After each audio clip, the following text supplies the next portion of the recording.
Baik, Assalamualaikum warahmatullahi wabarakatuh. Bertemu lagi bersama saya Ayu di mata kuliah Sistem Informasi Manajemen. Nah, pada pertemuan ini kita akan membahas tentang aset sistem komputer. Oke, sistem komputer tidak hanya berupa unit mesin komputer. Sistem komputer melibatkan hardware dan software yang saling terkait. Nah, pemahaman mengenai keterkaitan antara elemen sistem komputer, peranan dan fungsi masing-masing elemen akan sangat membantu dalam pengelolaan aset tersebut. Gambar berikut menjelaskan diagram skematis tentang sistem komputer. Karena satu unit komputer sebenarnya terdiri atas beberapa elemen, maka akan lebih tepat jika disebut dengan sistem komputer. Jika dikaitkan antar berbagai elemen, maka sistem komputer dapat didefinisikan sebagai berikut, yaitu suatu unit fungsional yang terdiri atas satu atau lebih komputer dan sekumpulan software yang menggunakan storage atau penyimpanan untuk menyimpan semua atau sebagian program dan data yang diperlukan untuk menjalankan program, kemudian untuk menjalankan perintah yang ditentukan oleh user dan melakukan manipulasi data sesuai dengan keinginan user, meliputi operasi aritmatika dan logika. Gambar berikut menjelaskan tentang struktur dan fungsi elemen-elemen sistem komputer, mulai dari ada namanya alat input device, adanya output device, ada I/O port, CPU, dan memori. Kemudian diantarkan oleh ada yang namanya bus. Apa saja itu nanti akan kita bahas satu persatu. Sebagai sebuah sistem, elemen-elemen komputer memiliki fungsi dan perannya masing-masing.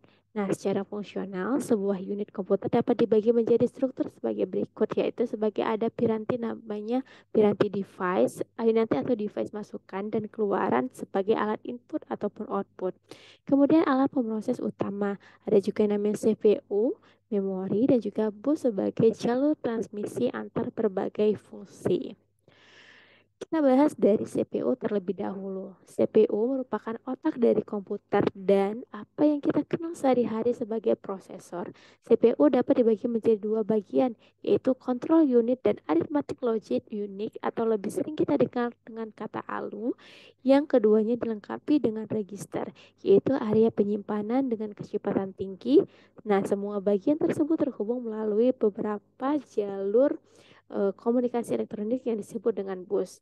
Contoh unit bekerja sebagai pengontrol bagi eksekusi perintah yang dilakukan oleh ALU, yaitu sedangkan ALU berperan sebagai pusat pengelola data dan pemproses instruksi tersebut. Ada juga yang namanya memori. Memori dapat dibagi menjadi dua, yaitu memori internal dan memori eksternal. Memori internal berupa RAM atau Random Access Memory yang berfungsi untuk menyimpan program yang kita olah untuk sementara waktu. Sedangkan ROM atau Read Only Memory yaitu memori yang hanya bisa dibaca dan berguna sebagai penyedia informasi pada saat komputer pertama kali dinyalakan. Lanjut kita membahas tentang bus. Bus merupakan jalur lalu lintas data secara elektronik di dalam komputer.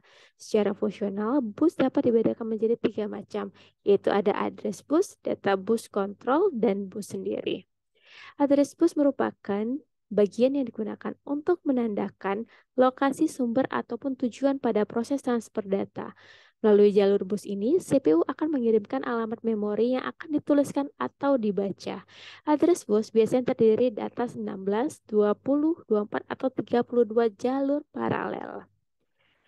Kemudian data bus merupakan jalur perpindahan data antar modul dalam sistem komputer. Pada satu saat tertentu, masing-masing saluran hanya dapat membawa satu bit data, sehingga jumlah saluran menentukan jumlah bit yang dapat ditransfer pada suatu saat. Nah, lebar data bus ini menentukan kinerja sistem secara keseluruhan.